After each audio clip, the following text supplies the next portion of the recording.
Welcome to Colorado. When traveling through our state, truckers are likely to face many unique challenges. To keep you and the traveling public safe, we want to make sure that you're prepared for whatever you may encounter. Hi there, I'm Nate. I'm a Colorado truck driver who's been traveling in and out of the state for over 28 years. Colorado can be one of the most unique and challenging places to drive a truck.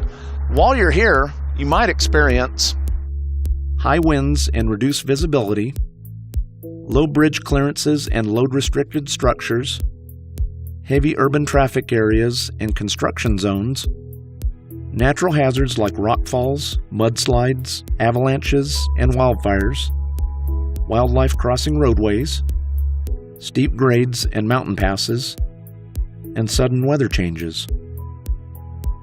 It doesn't matter what kind of vehicle you drive. Crossing the Rockies through the I-70 mountain corridor can be extremely difficult. In this video, we will highlight some of the challenges of driving this section of Colorado and provide information on best practices so you feel more confident about your trip. Now, there's a lot of information to cover, but just remember, slow, steady, and safe for the long haul. Let's hit the road.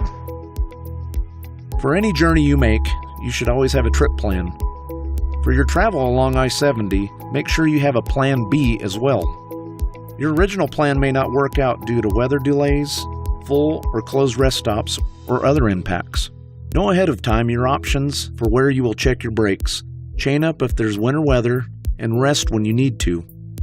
And before you hit the mountain corridor, make sure you have a full tank of fuel. That means filling up near Denver before heading west, or between Grand Junction and Rifle before heading east. It is vital to have a full tank of fuel in case heavy snow hits and you need to wait it out. Thanks to the unique weather patterns created by the Rocky Mountains, an important part of your trip plan is being prepared for any type of weather regardless of the season. The weather you experience through the mountain corridor can be very different from what you might experience in other parts of Colorado. Even just from one side of the Eisenhower-Johnson tunnels to the other, a distance of less than 2 miles, the weather may change from sunny to rainy, no snow to whiteout conditions, or dry to slick roads. While some weather is predictable and you can plan for it, in the mountains, unexpected gusts of wind can hit out of the blue. Know what you're hauling and the impacts that wind can have on your truck. If a high wind advisory is called where you're driving, it's a good idea to stop and wait it out. If a high wind restriction is called, you must stop or you will be ticketed. For any inclement weather you experience, the safest thing you can do is to always follow the posted speed limits, stay in the right lane, and be ready to slow down when necessary. Because of sudden weather changes along I-70, Colorado requires commercial vehicles to always carry chains from September 1st to May 31st when traveling between Highway C-470 and Dots Arrow. When Colorado implements the chain law, flashing lights and signage will alert you. You need to stop and chain up at the first available area. There are multiple chain-up areas along I-70. Use them. Do not just pull over on the side of the road. The first chain station you come by may be full, so be sure to have backup options as well. If you don't have chains, do not proceed past Dots Arrow when heading east or Morrison when heading west. Be sure to safely park before reaching these locations to wait until weather improves and it is safe to keep going.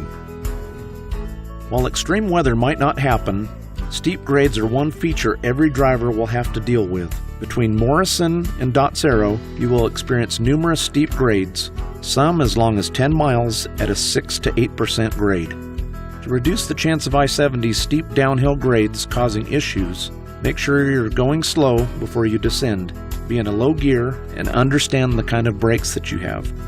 Whether going uphill or downhill, truckers must stay in the right lane and only go as fast as the posted speed limit. A good rule of thumb is to go downhill in the same gear you went up in.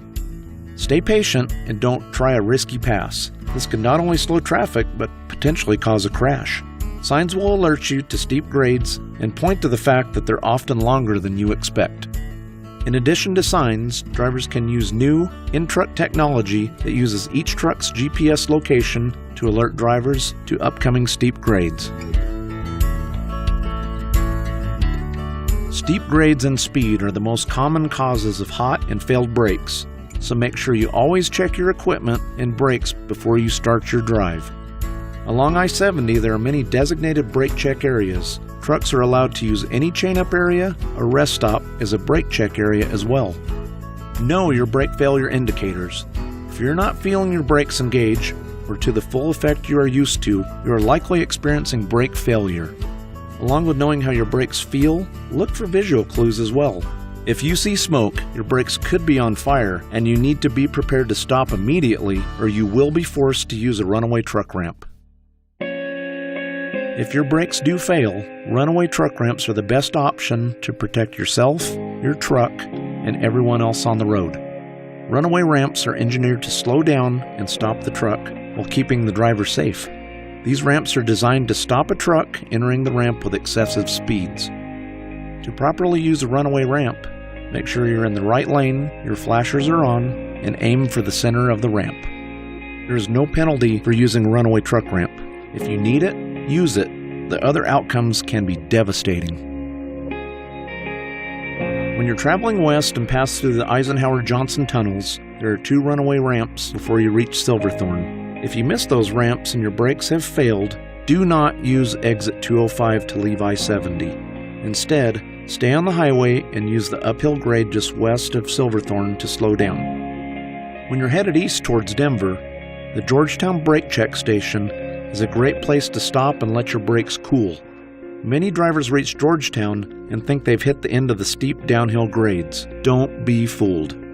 Heading down from Georgetown, you're in for miles of additional downhill travel. As you get closer to Denver, the runaway ramp just east of exit 256 is your last option if your brakes fail.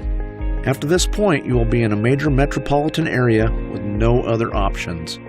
If you plan accordingly, follow the best practices we've discussed, and are aware of your brake conditions, you're likely to have a safe trip and avoid needing a runaway ramp.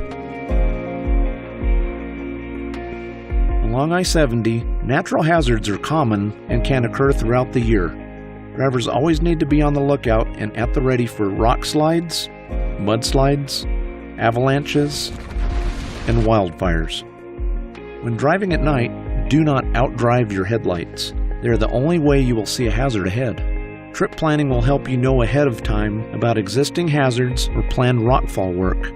But for on-the-road updates, pay attention to electronic signs, call 511, or visit cotrip.org when you're stopped. Wildlife is common along I-70 and in other mountain areas. While animals can pop up anywhere, there are certain areas that have a high number of animal-vehicle collisions. Look for signage about animal crossing areas and always be prepared. Watch out for the sides of the road and any brake lights ahead of you. It may feel unnatural, but if wildlife runs in front of your truck, do not swerve or change lanes. Do not hit your brakes. This can cause a crash behind you. The safest thing for you to do is to continue moving forward. While most truck drivers traveling through the mountains use I-70, depending on seasonal highway closures and the materials you're hauling, you may have to travel over some of Colorado's other mountain passes. For instance, if you're traveling with hazardous material, you cannot go through the Eisenhower-Johnson tunnels. You must use US 6 Loveland Pass. Expect sharp curves and steep grades, and watch for tourists getting in and out of their cars for pictures and access to trails. When planning your trip, do not rely on navigation apps for your route. Many of Colorado's mountain passes have specific restrictions that navigation apps don't take into consideration. Now, we've covered a lot of topics in this video. The challenges you could experience on I-70 can seem intimidating, but know that there are many tools and resources available to you. Cotrip.org should be your go-to resource for all Colorado travel information. For trucker-specific information, click the Trucker tab for information on permits, chain and brake check stations, and more. You can also call 511 from anywhere in Colorado for information on road closures and weather conditions. For information about Colorado ports of entry, including locations, electronic clearance systems, and more, visit their website. If you need to acquire a DOT number, contact the Federal Motor Carrier Safety Administration. If you experience any emergencies on the highway, call 911. The Colorado Department of Transportation would like to thank the Colorado Motor Carriers Association and the Colorado State Patrol for being partners in this effort to keep all truck drivers and motorists safe. This I-70 overview video is the first in a series from the Mountain Rules campaign. The Mountain Rules will continue to deliver educational videos to keep truckers and the traveling public safe on all Colorado roads. Thank you for watching and taking the time to learn how to prepare for Colorado's unique challenges. We hope that you enjoy your travel through our state. And remember, slow, steady, safe for the long haul. I'll see you on the road.